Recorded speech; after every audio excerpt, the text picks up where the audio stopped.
Welcome to Optily Radio, your regular 30-minute dose of everything you need to accelerate your e-commerce marketing success.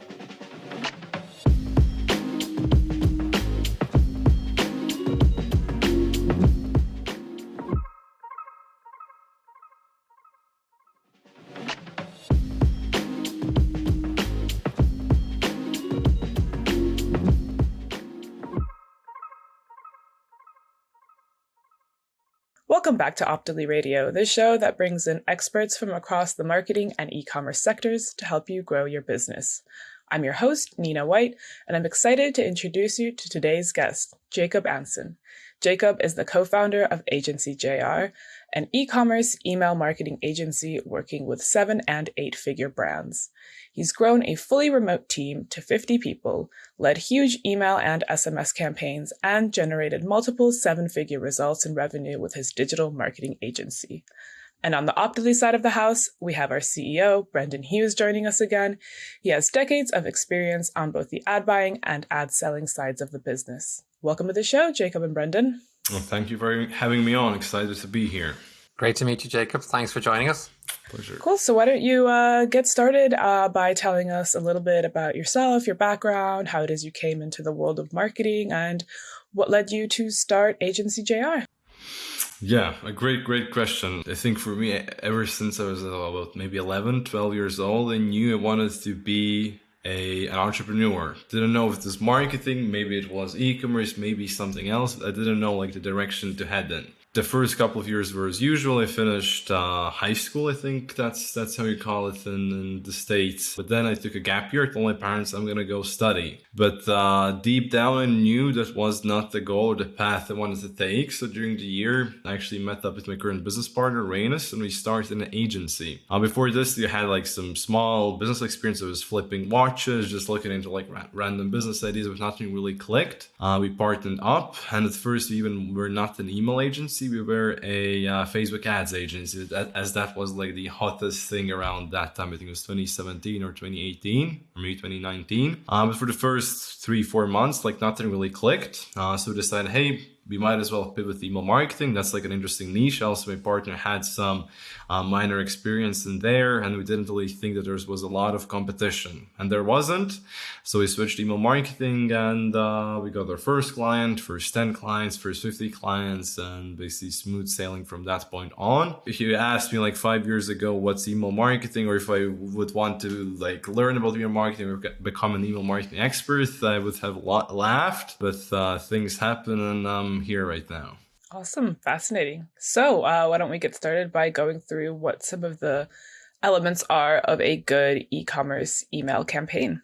Yeah, a good e-commerce email campaign. So here, just to make the distinction, campaigns and flows. Campaigns usually refer as these one-time emails. The best would be a Black Friday sale campaign, a Labor Day sale campaign, so on. So a good campaign in that sense consists of multiple aspects. The first one usually starts with who are you sending this campaign out to? That's segmentation, just making sure you have your proper segmentation set up. To keep it short and simple, just make sure you're targeting the people that actually want to receive your emails, and you see that by engagement. So if people are opening your emails, clicking your emails, those are the people you want to target. To dive in deeper, we usually automatically exclude from the list people that have received at least 10 of our emails and opened 0 of them. So those are automatically discarded from the list out of most of these sends.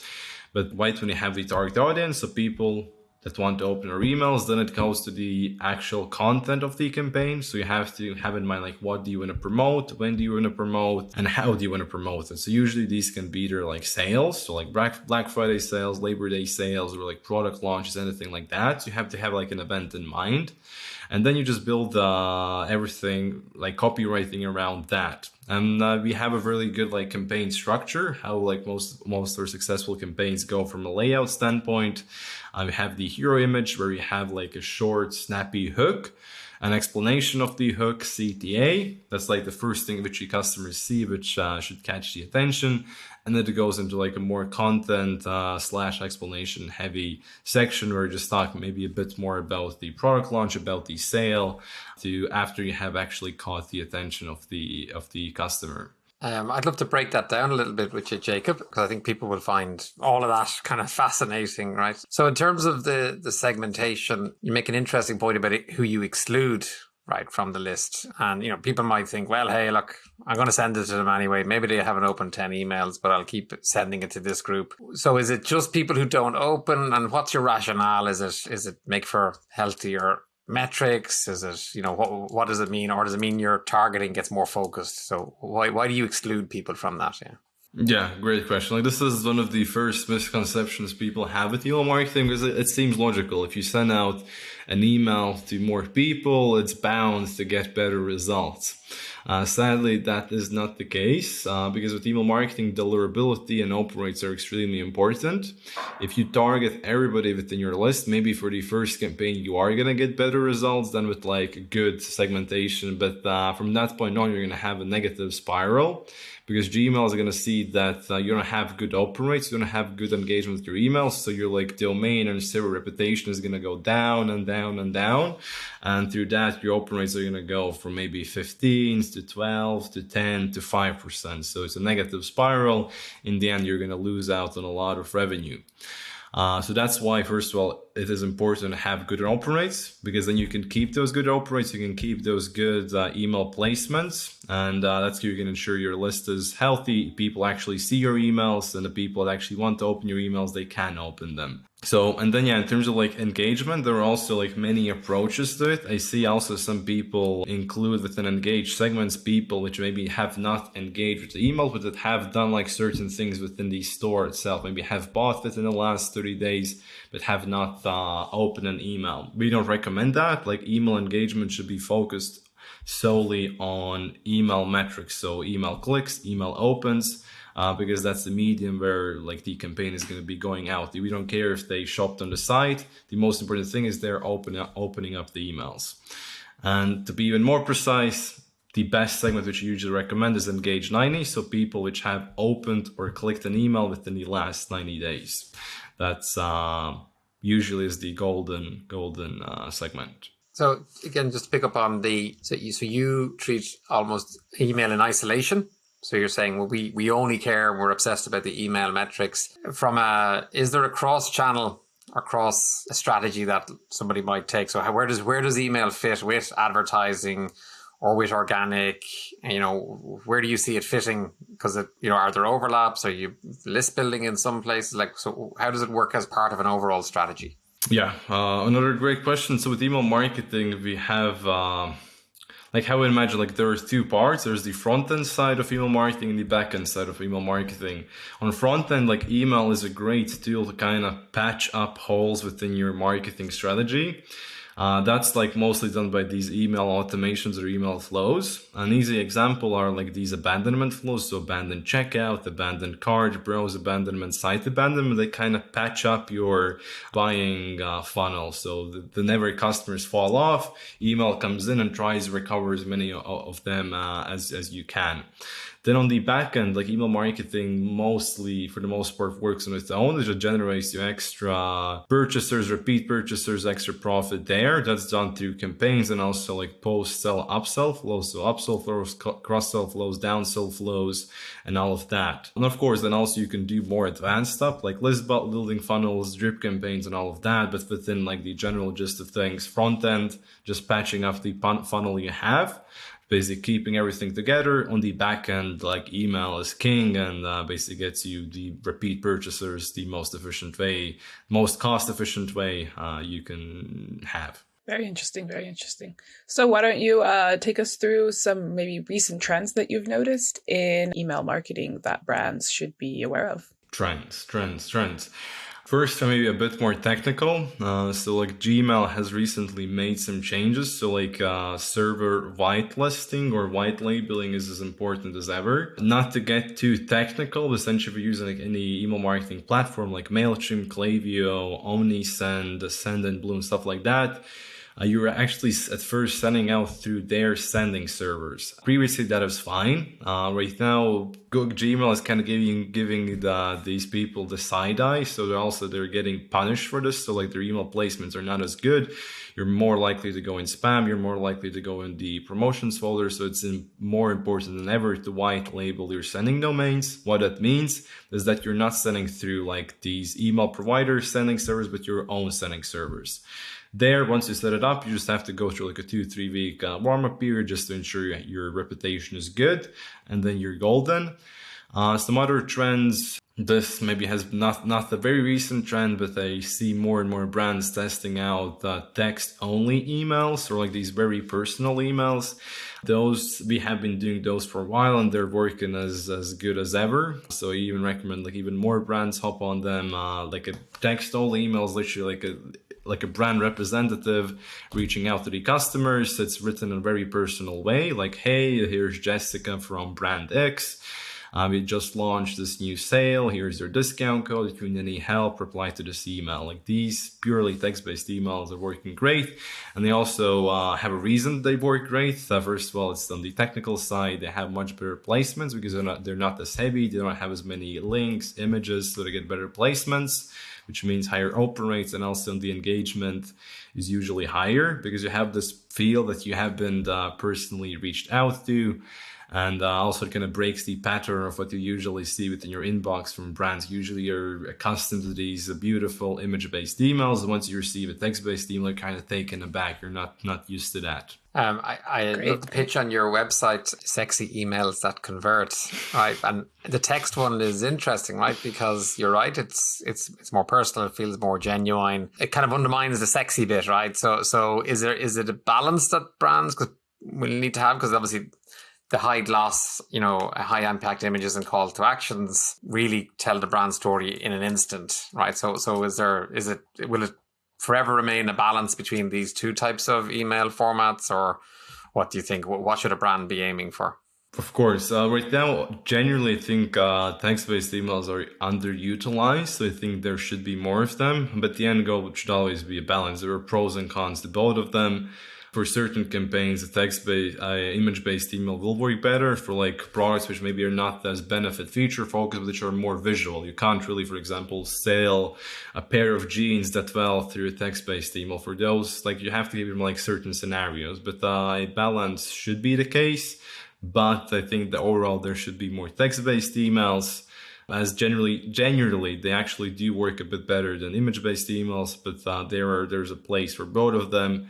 And also obviously from like a brand owner's perspective, I also understand like for how they look at that. For them, like a text-based email seems something quickly written, something cheap. Maybe it doesn't present their brand in the best way, even though it usually performs better, but they want to see something which is more work is put into, something more beautiful, which represents their brand more in a visual way.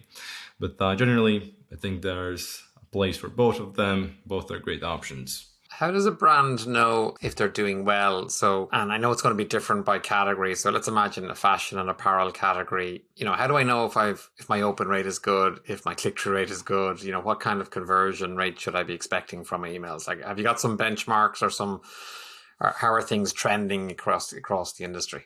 Mm-hmm. Yeah, like in your case, this is like basically, I'd say like an average e-commerce case. Like a good email marketing strategy should bring in like around sub 30%. If you're above 30%, that's amazing. If you're between like 25 to 30%, that's great. That should be where you should be, what you should be aiming for. Then like 20-25, that's good. And anything above 20%, I think it has a lot of potential to grow. And then also what's important is the split between like automation sales and campaign sales. Campaign sales generally are better in a sense because they're more profitable. Like flow sales are generally attached to like paid ads. They're just filling up or patching the holes within the funnel, and campaign sales generally are seen as like completely extra new sales. So that is also important here. It very much depends on the niche. With email marketing, the best niche or the best case scenario are like consumable products. So like makeup, cosmetics, food product, or anything you have to use and buy again. That's the best case. because then you can generate a lot of repeat buyers through campaigns. And then you can even see a split, maybe 50-50, even 60-40 within campaigns and flows. But generally, the split is going to be maybe 10% to 20% campaigns and then 80 to 90% flows. So that's what you're looking at in terms of open rates. Again, 30% is good. And generally, when we're sending out campaigns, we're usually going to send out a campaign to the biggest segment, which allows us to hit around 30% open rate. Anything above that, it's too narrow. Anything below that, that's too wide. That's how we usually look at that. So going back to another kind of balance question in terms of emails. So overall, in like a general kind of campaign strategy, how would you balance evergreen and moment in time emails? Good question. So here, like, we approach this a bit differently. So we try, like, we actually split them up within flows and campaigns. With flows, those are the ones we try to make as evergreen and as passive as possible. And then the campaigns, we really try to push like the urgency or like the time aspect as much as we can. So then we use as many like events, as many sales, as many product launches as we can, because these campaigns, they can be extremely targeted. They can be targeted about what kind of time of the year it is, what kind of sale or holiday is upcoming, what kind of product launch is upcoming. So those are always being produced from scratch, and those are very on time about any recent events. And the flows and the automated emails, they usually are very evergreen and then every basically passive in a way. So if our listeners are anything like me, I'm subscribed to 1,000,001 newsletters. So what are some of the ways to ensure that an email isn't lost in someone's inbox and to maximize open rates? Great question. Here within the email marketing world, I see a lot of like over exaggeration over certain things. Generally like testing send times or testing maybe like minor things. The subject lines that's actually on the lower part of the priority list. But when it comes to like optimizing open rates, the first thing which affects your open rates is if the reader or if the customer is actually interested in your brand. If you have like a product or a niche or anything that the customer is not interested in, you have the most amazing subject line, it's not going to make him interested. But that's more about the overall brand strategy. Then the next thing basically just begins in terms of like the segmentation strategy and the actual like health of the technical stuff. You have to make sure all of your domains are properly set up, your sending servers are warmed up. That will ensure, first of all, you place within the primary inbox as opposed to the promotions folder much more often.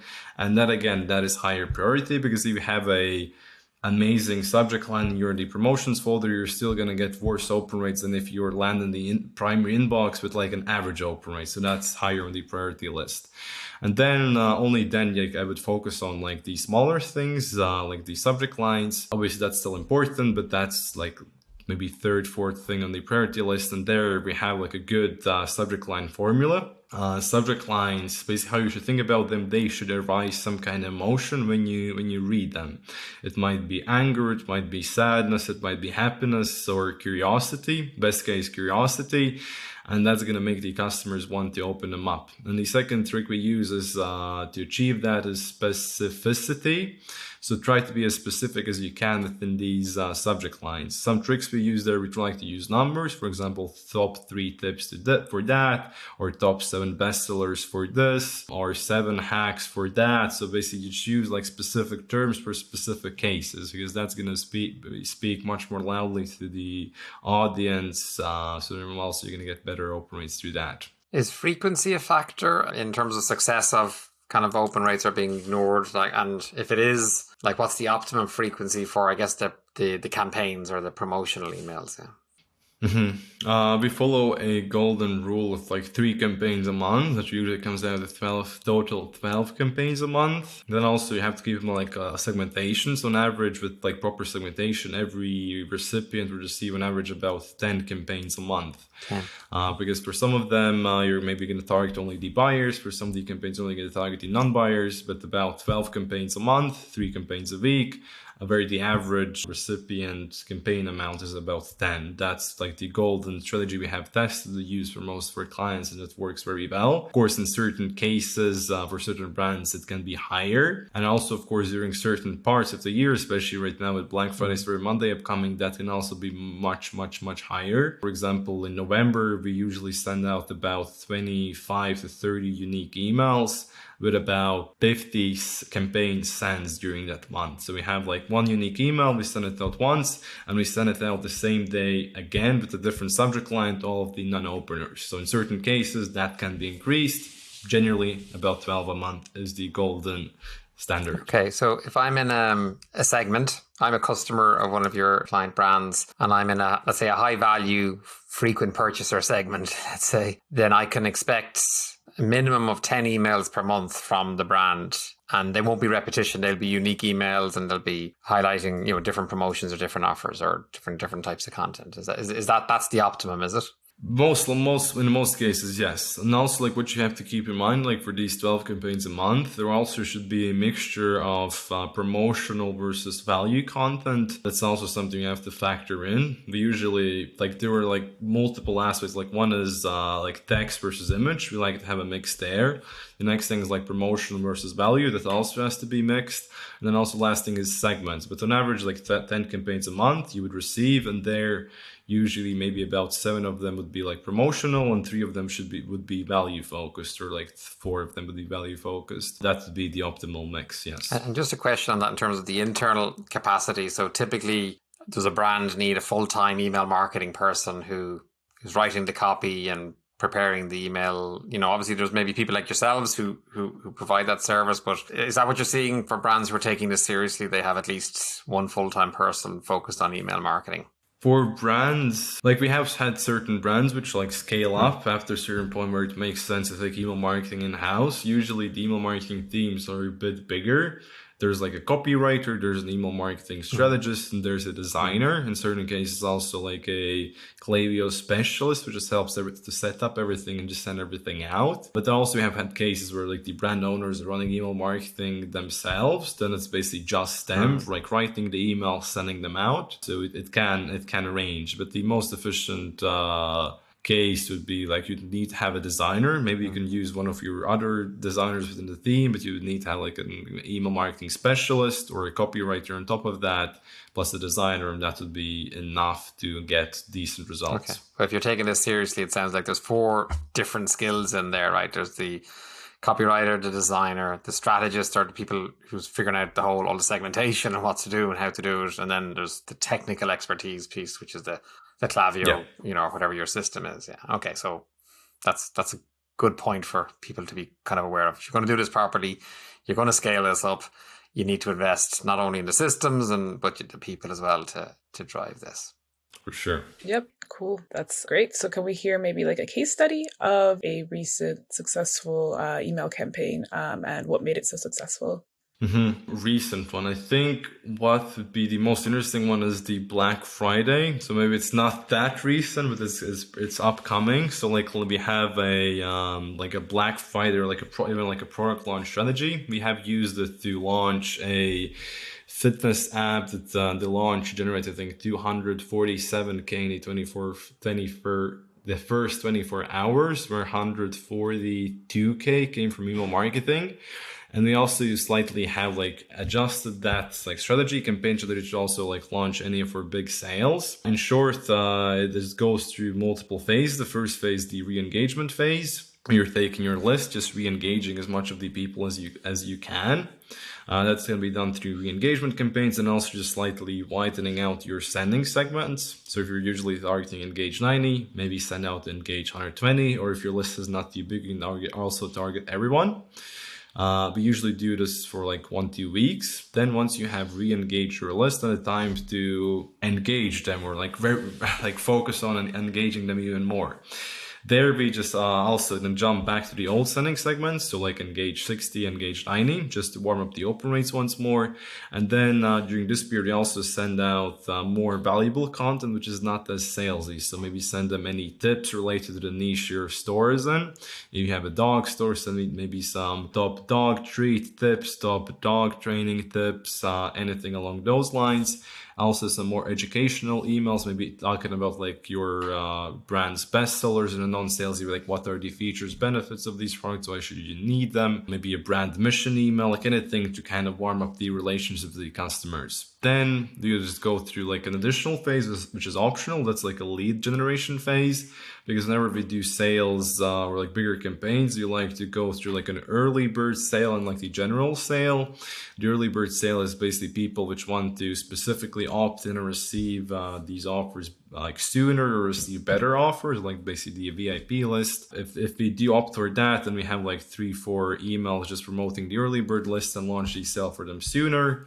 But if not, then we just basically go directly to the sale phase. There we have a couple of hype up emails just to get the customers anticipating the sale, get them hyped up, amped up, and then we launch the sale. Then the sale, we have the sale launch, 2 to 3 reminder emails, sale close email, and then we like to add in a sale extended email for 24 hours.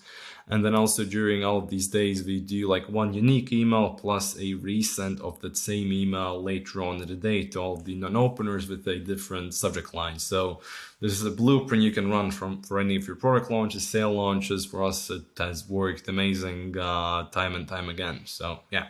Yeah, great. Great. Lots of detail there. We'll definitely make sure to write all that down in the write-up.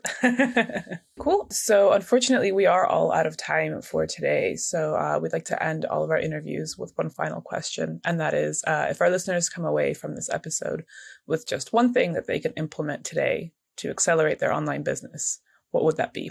Okay, like the lowest effort one, if you don't have email marketing, at least have something set up, like email marketing flows automations, like having something basic set up. It's not going to take a lot of time on your hands, but that's going to basically stay there and it's going to passively generate you money. So you don't have any email marketing set up, at least set up something like abandoned checkout, welcome series, post-purchase flow. Do it once and it's going to sit there and you're going to get extra revenue from that passively.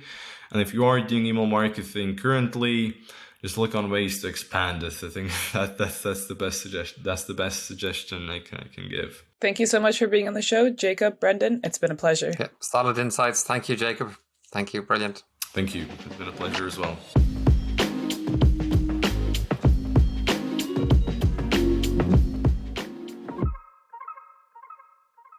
Thanks for joining us for this episode of Optily Radio, Accelerate E-commerce Marketing. We're of course brought to you by Optily, the new Shopify app that's revolutionizing how store owners manage their ad spend across Facebook, Instagram, Google, and YouTube. If you're one of the millions who is struggling to know where to spend your marketing dollars for the most impact, try out Optily free for 2 weeks. Watch your returns increase, hours open up in your schedule, and achieve your business goals fast. Learn more at optily.com. We'll catch you back here next time on Optily Radio for more expert tips on growing your online store through marketing. Take care.